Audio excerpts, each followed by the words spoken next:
do Pai, do Filho e do Espírito Santo. Amém. O anjo do Senhor anunciou a Maria, ela concebeu do Espírito Santo. Ave Maria, cheia de graça, o Senhor é convosco, bendita sois vós entre as mulheres, bendito é o fruto do vosso ventre, Jesus. Santa Maria, Mãe de Deus, rogai por nós, pecadores, agora e na hora de nossa morte. Amém. Eis aqui a serva do Senhor. Faça-se em mim segundo a vossa palavra. Ave Maria, cheia de graça, o Senhor é convosco, bendita sois vós entre as mulheres, bendito é o fruto do vosso ventre, Jesus. Santa Maria, Mãe de Deus, rogai por nós, pecadores, agora e na hora de nossa morte. Amém. O Verbo divino se fez carne e habitou entre nós. Ave Maria, cheia de graça, o Senhor é convosco, bendita sois vós entre as mulheres, bendito é o fruto do vosso ventre, Jesus. Santa Maria, Mãe de Deus, rogai por nós, pecadores, agora e na hora de nossa morte. Amém. Rogai por nós, Santa Mãe de Deus, para que sejamos dignos das promessas de Cristo. Oremos, infundi, Senhor, em nossas almas a vossa graça, como vos pedimos, para que nós, que pela anunciação do anjo viemos a saber o mistério de vossa encarnação, paixão e morte de cruz, cheguemos um dia à glória eterna dos céus pelo mesmo Cristo, Senhor nosso. Amém. Caríssimo irmão e irmã, nesta segunda-feira da 15ª semana do tempo comum, mais uma vez nos encontramos para meditar a liturgia do dia. E a primeira leitura já nos envia hoje ao livro do Êxodo. Terminamos Gênesis com Jacó, Israel, seus filhos, e agora seguimos para o reino egípcio, que já não conhecia mais o nome de José. Naqueles dias surgiu um novo rei no Egito, que não tinha conhecido José, e disse ao seu povo: Olhai como o povo dos filhos de Israel é mais numeroso e mais forte do que nós. Vamos agir com prudência em relação a ele, para impedir que continue crescendo, e em caso de guerra se una aos nossos inimigos, combata contra nós e acabe por sair do país. Estabeleceram inspetores de obras para que os oprimissem com trabalhos penosos. E foi assim que ele construiu para o faraó as cidades entrepostos Pitom e Ramsés. Mas, quanto mais o oprimiam, tanto mais se multiplicava e crescia.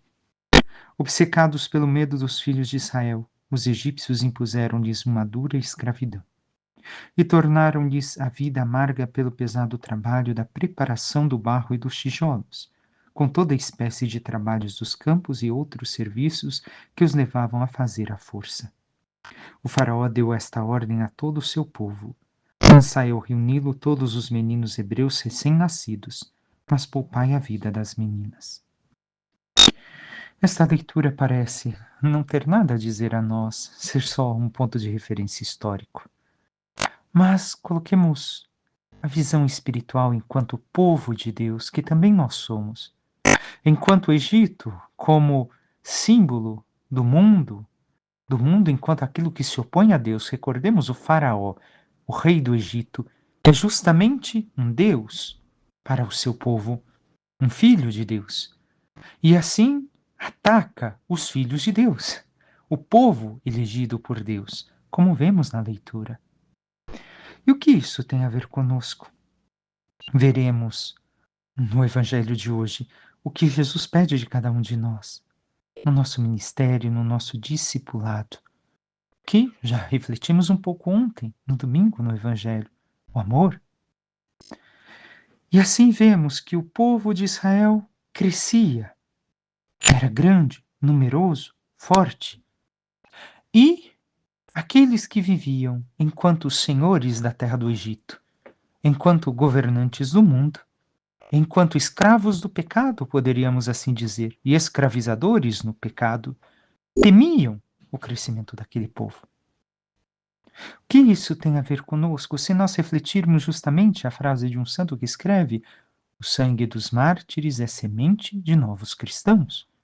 Aqui também vemos, de um certo modo, isso já em uma sombra, porque quanto mais o mundo oprimia, enquanto aquilo que se opunha à vontade divina, ao povo de Israel, e queria destruir o povo eleito de Deus, mais o povo crescia, maior era o seu número, mais se multiplicavam E aqui está também algo para a nossa vida espiritual, para esta realidade que nós devemos de ter em conta diante de nós e veremos também no evangelho de hoje.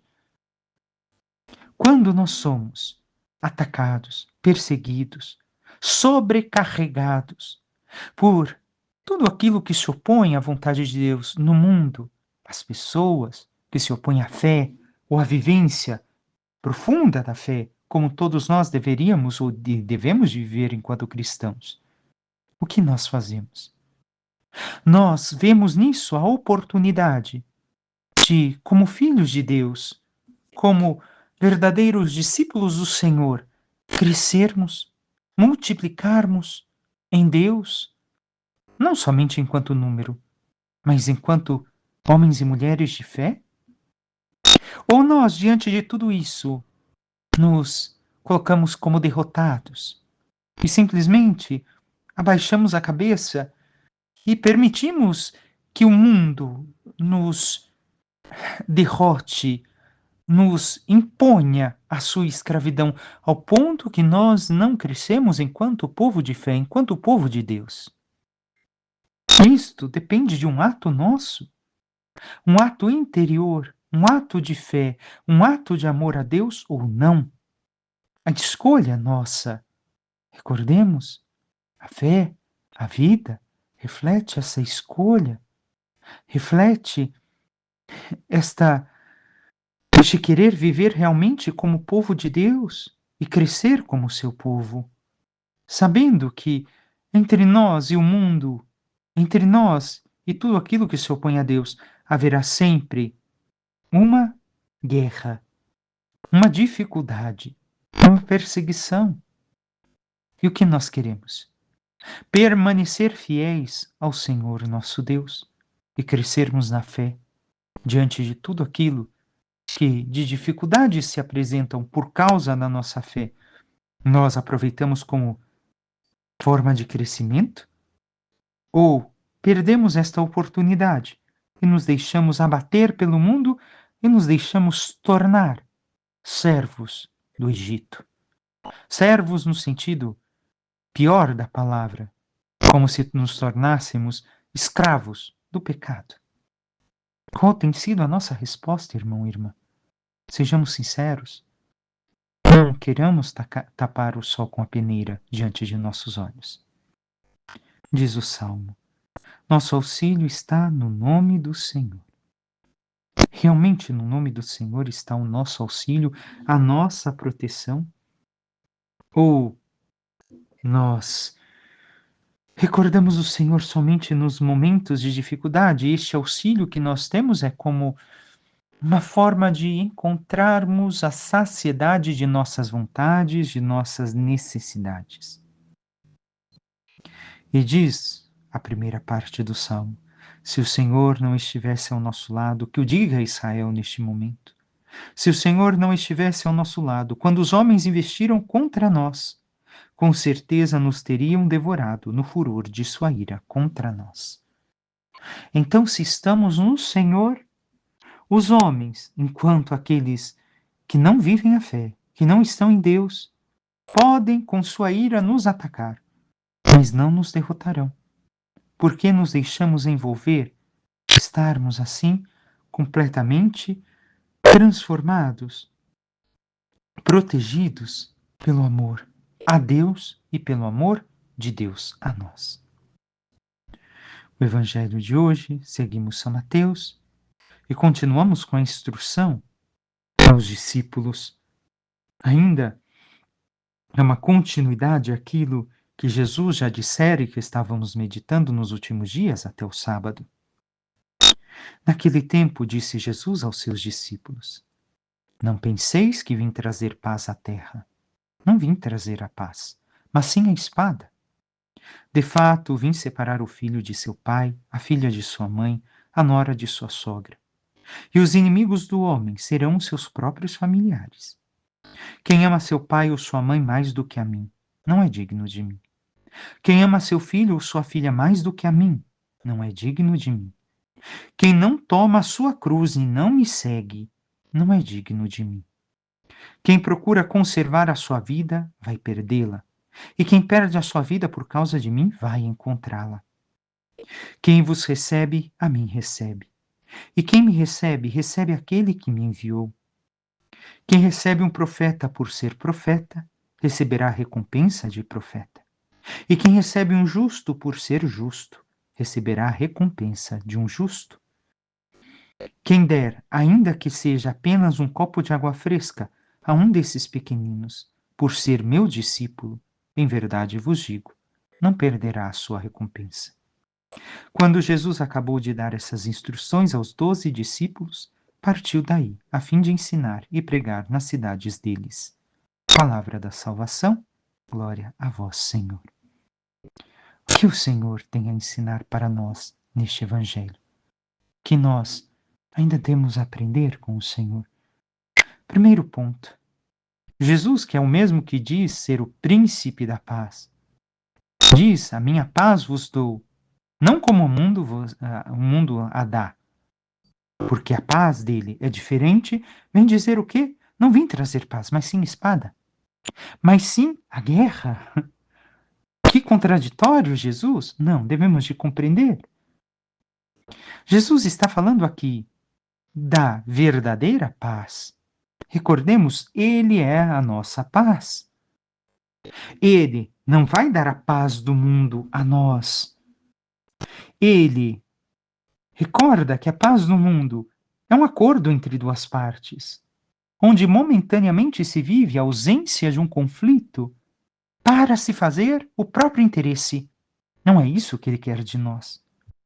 Ele nos mostra claramente hoje que, enquanto seus discípulos, nós devemos de ter a plena decisão de romper com o mundo, de romper com a idolatria e com o pecado. Ou somos amigos de Deus, ou somos amigos do mundo. Não conseguimos ser amigos dos dois. Não podemos acender uma vela para Deus e outra para o diabo. Não é isso que dizemos? Ou somos amigos de Deus ou do mundo. E qual amizade nós temos tido? Com Deus ou com o mundo?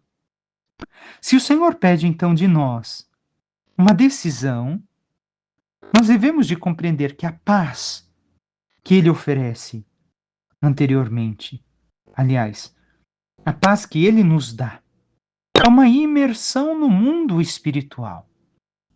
E a espada que ele fala aqui, esta espada é o quê? É a divisão entre o bem supremo, que é Deus, e tudo aquilo que dele procede e as coisas más, que por mais que algumas delas sejam boas, nos levam ao mal e não nos conduzem ao bem supremo, que é o próprio Deus. Então, se para vivermos a paz, devemos de estar imersos no mundo espiritual, na vida da graça, o quanto temos vivido? O momento de oração, de busca de Deus, de meditação da palavra, de escuta do Senhor. Sem isso, não teremos a paz que dizemos querer ter, teremos a paz que o mundo oferece. A ausência momentânea de conflitos, mas isto não é paz. Jesus nos fala que isto não é paz, não é a verdadeira paz. Então, a paz é a união segundo e no amor de Deus, que nos une a Ele e une a cada um de nós entre nós. Esta paz é a que permanece. O resto não é paz. É uma falsa paz. É uma mentira. E não a paz verdadeira. E o Evangelho então nos mostra o quê? Quanto mais nós amamos a Deus, mas amamos as pessoas corretamente. Porque é isso que Jesus está dizendo. Se somos seus discípulos, devemos de compreender que a fé opera em nós uma separação entre os homens, entre os que creem e os que não creem. Porque os que creem terão um destino diferente do destino daqueles que não creem. E crer não é dizer eu creio. Repito uma vez mais. Crer é viver segundo aquilo que eu digo crer. Segundo o fundamento da minha fé, segundo o próprio Deus. Então eu tenho que dizer claramente De que lado eu estou? Isso implica a afirmação do primado absoluto de Deus em minha vida. E este é o preço da minha paz. Deus reina absolutamente em minha vida, em tudo, ou tem partes da minha vida que eu oculto, que eu reservo para mim e não quero entregar para Deus? Algumas formas de pensar, de agir, alguns pecados, algumas áreas. Sou meio cristão, sou cristão morno. E então vemos aqui, quando Jesus fala: quem ama seu pai e sua mãe mais do que a mim não é digno de mim, e seu filho e sua filha mais do que a mim não é digno de mim. Quem não toma a sua cruz e não me segue não é digno de mim. O que está querendo dizer Jesus aqui? Que nós devemos de amar, acima de tudo, o Evangelho. Porque o Evangelho, o próprio Cristo, comporta um amor total que redefine todos os demais amores em nossa vida. Por causa do amor a Jesus, ao Evangelho, por causa do amor total a Deus, todos os demais amores em nossa vida são redefinidos, são reconstruídos no amor a Deus. Assim passamos a amar corretamente a todos os demais, como devemos amar. Mas isso só acontece quando temos o encontro pessoal com Jesus, quando temos a intimidade com o Senhor, a vida de oração. E o quanto temos realmente amado Jesus acima de tudo, amado a Deus acima de tudo, ao ponto de que nossos amores na nossa vida foram reconduzidos, redefinidos. E aqui ainda Jesus fala que nós devemos de tomar a cruz, ou seja, morrer a cada dia. Tomar a vergonha sobre nós, porque recordemos, nos coloquemos no intuito do Evangelho. Para nós, a cruz é sinal de salvação, e é claro isso, mas se nós nos colocamos diante de um judeu daquele tempo, a cruz é um sinal de vergonha, de sofrimento e do pior sofrimento. Então, quem não toma a sua vergonha por causa de mim, por causa do Evangelho, quem não toma o sofrimento sobre si e não me segue, não é digno de mim. E o quanto nós tomamos a nossa cruz e seguimos a Jesus. Muitas vezes nós dizemos isso e não fazemos. E diz Jesus ainda: quem procura conservar a sua vida vai perdê-la, e quem perde sua vida por causa de mim, do Evangelho, vai encontrá-la. O que está dizendo aqui Jesus? Está mostrando que nós devemos de ter um olhar clínico ainda nos nossos dias. Existem muitas pessoas boas que vivem a fé, mas que não querem se comprometer com ela. Muitas pessoas que não querem se dedicar à profundidade da fé. Vivem uma vida pacata, vão à igreja, não fazem o mal, não têm grandiosos pecados.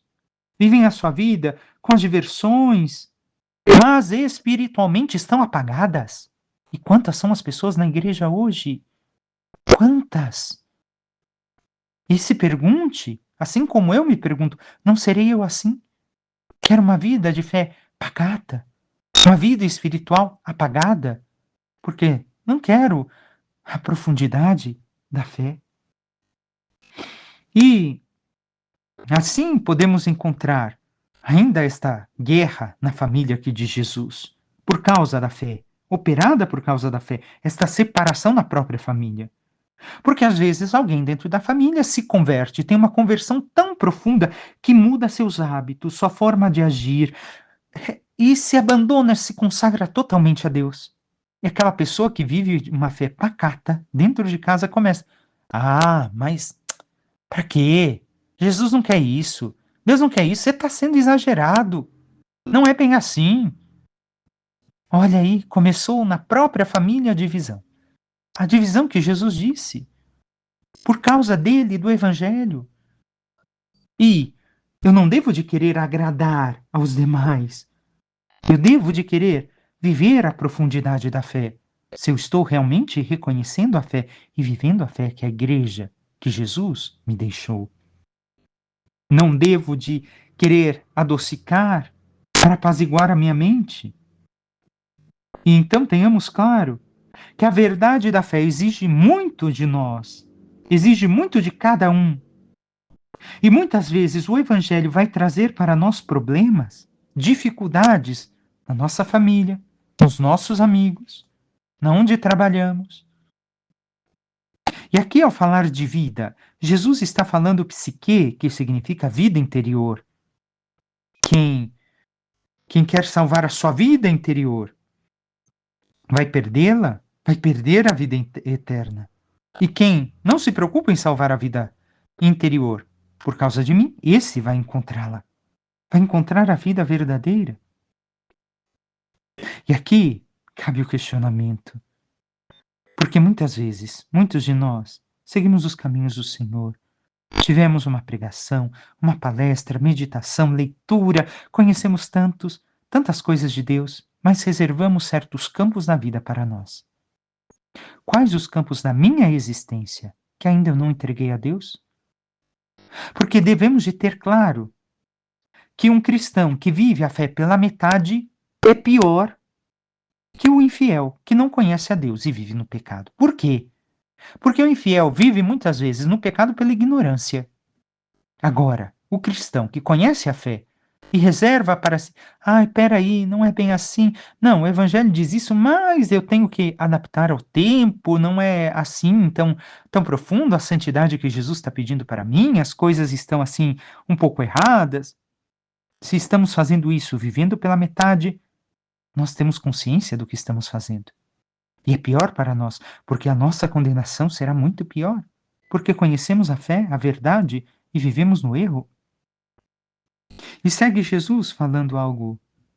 Quem recebe um profeta por ser profeta receberá a recompensa de profeta, e quem recebe o justo por ser justo receberá a recompensa do justo. O que significa isso? Está falando daqueles que recebem aos seus discípulos. O discípulo que é profeta. O que é um profeta? É aquele que busca a santidade e dá uma palavra de Deus para os outros, que prega, que anuncia. E muitos não têm o dom da pregação. Devemos de reconhecer, cada um tem o seu dom. Então quem recebe ao profeta vai receber a mesma recompensa que o profeta. Como diz São Paulo, como cooperador, vai participar daquilo que o profeta fez. E quem é o justo? O justo é aquele que é santo para si, não é uma pessoa errada. Também vai receber a recompensa do justo, do santo, que busca a santidade. E nós temos, assim, recebido aos profetas, aos santos, aqueles que buscam a santidade em Deus? E segue ainda Jesus falando: quem dera ainda que seja apenas um copo de água fresca a um desses pequeninos, ao profeta ou ao justo, por ser meu discípulo, não perderá a sua recompensa. O que está dizendo aqui Jesus? Que aqueles que não têm condições de pregar, mas que de alguma forma participam, cooperam com aqueles que são pregadores, como por exemplo, eu que, na minha pequenez, na minha pouca capacidade, me esforço também para poder ajudar vocês a escutarem melhor o Evangelho. E assim, passam adiante a minha homilia, ou ainda falam daquilo que sentiram tocar seus corações, ou ainda deram, como diz aqui Jesus, um copo de água, ajudaram, apoiaram de algum jeito, foram apoio, sustento na vida do pecador, defenderam quando quiseram acusá-lo de coisas que não eram verdadeiras, de mentiras, e defenderam em todos os momentos e em todas as pessoas aonde a palavra de Deus é bem pregada. Aqueles que fazem isso, que socorrem ainda cuidando da saúde de um padre. Sou médico, sou isso, sou aquilo. Padre, eu quero te oferecer essa coisa, vem aqui e faça isso. Dá alguma coisa. Não importa o carinho, o acolhimento, o socorro. Padre, o senhor está muito cansado. Olha, eu tenho um lugar, vai lá na minha casa, eu tenho essa casa em tal lugar, vai ali descansar. Então, todos os que socorrem, até mesmo cuidando da saúde, da vocação, eles participarão da recompensa do pregador, daquele que levou, porque ajudaram de algum modo o pregador a pregar. Participaram da construção da missão que Deus lhe confiou. E por isso receberão também a recompensa daquele pregador, daquele justo. E eu e você, Temos feito este acolhimento que Jesus nos pede, da forma que podemos, seja oferecendo um copo de água, um prato de comida, um carinho, algo que eu tenho, que eu posso oferecer.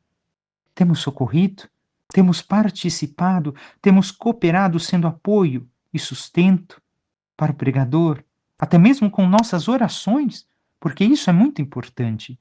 Como vos disse, estou passando por alguns problemas de saúde sérios na minha família, até mesmo as orações ajudam muito. E temos participado assim, para que o Senhor, não pelo interesse da recompensa, mas para participarmos do ministério que o Senhor confiou àquela pessoa a qual eu quero ajudar.